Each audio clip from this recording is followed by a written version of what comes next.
mabagang balita, labanan sa SKSU. Hatid sa atin ni Kathleen Faith Ka.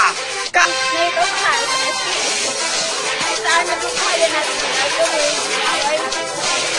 Ang girlfriend na ba at Aaron? Ano ba ito? Yung mga kapamilya. Kapamilya, nag-aaway. Nag-aaway si Angelo at si Aaron. Kapamilya. Tingnan niyo sila ng mabuti. Tingnan niyo.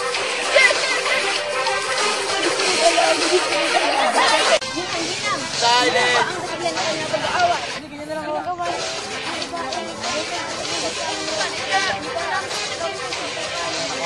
Mga kapamilya, pinag-awayan sa talan at ang dalawang lalaki ang isang babae.